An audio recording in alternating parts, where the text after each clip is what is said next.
nomor 40 garing PHP.BUB garis datar 19 garing 2021. Demi keadilan berdasarkan ketuhanan Yang Maha Esa, Mahkamah Konstitusi Republik Indonesia yang mengadili pada tingkat pertama dan terakhir menjatuhkan putusan dalam perkara perselisihan hasil pemilihan Bupati dan Wakil Bupati Toli-Toli Provinsi Sulawesi Tengah tahun 2020 diajukan oleh 1. Mutar de Luma SHMM, 2. Bakri Idrus, memberi kuasa kepada Wahyudi Jarmanto SHMKN dan kawan-kawan. Selanjutnya disebut sebagai pemohon. Terhadap Komisi Pemilihan Umum Kabupaten Toli-Toli, memberi kuasa kepada Eki Rasid SH dan kawan-kawan. Selanjutnya disebut sebagai termohon. Berkenaan dengan permohonan tersebut, berikut ini: 1. Amran Haji Yahya, 2. Muhammad Besar Bantilan, memberi kuasa kepada Muhammad Juanda SH dan kawan-kawan. Selanjutnya disebut sebagai pihak terkait. Membaca permohonan pemohon, mendengar keterangan pemohon, mendengar dan membaca jawaban termohon, mendengar dan membaca keterangan pihak terkait, memeriksa bukti-bukti para pihak, mendengar dan membaca keterangan Bawaslu Kabupaten Toli-Toli, duduk perkara dan seterusnya dianggap dibacakan. Pertimbangan hukum 3.1 dianggap dibacakan. Kewenangan Mahkamah dalam eksepsi, Mahkamah berwenang mengadili permohonan akuo sehingga eksepsi permohonan pihak terkait dianggap tidak beralasan menurut hukum. Tenggang waktu pengajuan permohonan, permohonan pemohon diajukan masih dalam tenggang waktu pengajuan permohonan berdasarkan ketentuan peraturan perundang-undangan. Kedudukan hukum pemohon dalam eksepsi, pemohon adalah pasangan calon terkait dengan pasal 158 bahwa jumlah perbedaan suara antara pemohon dengan pasangan calon pada suara terbanyak adalah paling banyak 2% kali 125.946 suara atau total suara sah yaitu 2.518 suara. Berdasarkan bukti dan fakta persidangan, perolehan suara pemohon adalah 50.989 suara, sedangkan perolehan suara pihak terkait itu pasangan calon pada suara terbanyak adalah 55.960 suara.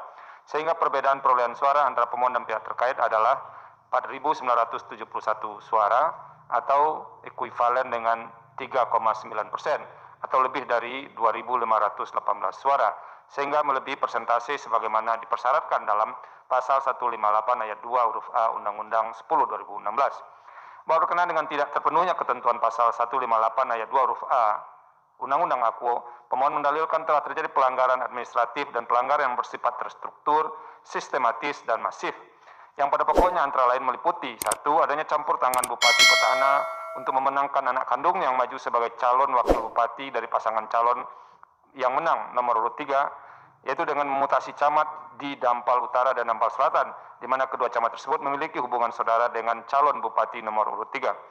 Camat Dampal Selatan merupakan adik kandung calon bupati dan camat Dampal Utara merupakan kakak ipar calon bupati. 2, 3, 4, dan 5 dianggap dibacakan.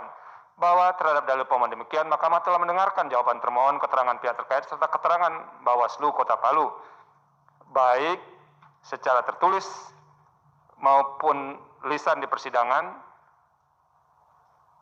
berkenaan dengan persoalan di atas. Bahwa setelah mencermati dalil pemohon, jawaban termohon, keterangan pihak terkait, keterangan Bawaslu Kabupaten Toli-Toli, itu tadi ada Palu ya, coba dicek lagi. Toli-Toli beserta alat bukti yang diajukan masing-masing pihak, Mahkamah berpendapat: 1. Bahwa berkenaan dengan dalil pemohon mengenai adanya campur tangan Bupati Petahana untuk memenangkan anak kandung yang maju sebagai calon wakil bupati dan pasangan calon yang menang dengan mutasi camat Dampal Utara dan Dampal Selatan berdasarkan pasal 71 ayat 2 Undang-Undang nomor 20 tahun 2016 menyatakan gubernur atau wakil gubernur, bupati atau wakil bupati, dan wali kota atau wakil wali kota dilarang melakukan pergantian pejabat 6 bulan sebelum tanggal penetapan pasangan calon sampai dengan berakhir masa jabatan kecuali terdapat persetujuan tertulis dari menteri. Adapun keputusan Bupati Toli-Toli nomor 821.31 dan seterusnya tentang pengangkatan kembali atau pengukuhan pengangkatan dari jabatan administrator di lingkungan pemerintah Kabupaten Toli-Toli tertanggal 13 September 2019, vide bukti P7. Sementara tanggal penetapan pasangan calon yaitu 23 September 2020, vide bukti P3 sama dengan bukti T29 sama dengan bukti PT2. Artinya mutasi camat Dampal Utara, Dampal Selatan jauh sebelum tanggal penetapan pasangan calon.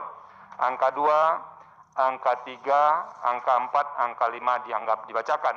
Bahwa berdasarkan seluruh pertimbangan hukum mengenai pelanggaran pemilihan di atas yang terkait dengan keterpenuhan pasal 158 ayat 2 huruf A Undang-Undang 10 2016, Mahkamah tidak memiliki keyakinan cukup untuk menyimpangi ketentuan pasal 158 ayat 2 huruf A Akuo dan untuk melanjutkan pemeriksaan perkara ke tahap selanjutnya.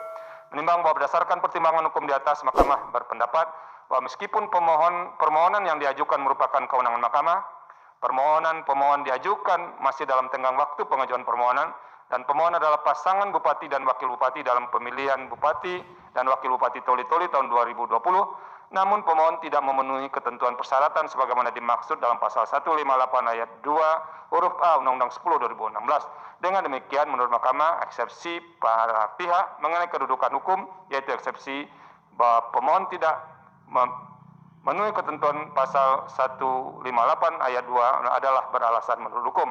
Menimbang bahwa oleh karena eksepsi termohon dan eksepsi pihak terkait mengenai kedudukan hukum, pemohon beralasan menurut hukum, maka eksepsi lain dari termohon dan pihak terkait serta pokok permohonan pemohon tidak dipertimbangkan. Menimbang bahwa terhadap hal-hal lain yang berkaitan dengan permohonan akuo tidak dipertimbangkan lebih lanjut, karena menurut Mahkamah tidak ada relevansinya dan oleh karenanya harus dinyatakan pula tidak beralasan menurut hukum. Konklusi, berdasarkan penilaian atas fakta dan hukum sebagaimana diuraikan di atas, Mahkamah berkesimpulan: 1. Eksepsi termohon dan pihak terkait mengenai kewenangan Mahkamah tidak beralasan menurut hukum. 2. Mahkamah berwenang memeriksa dan mengadili permohonan aku.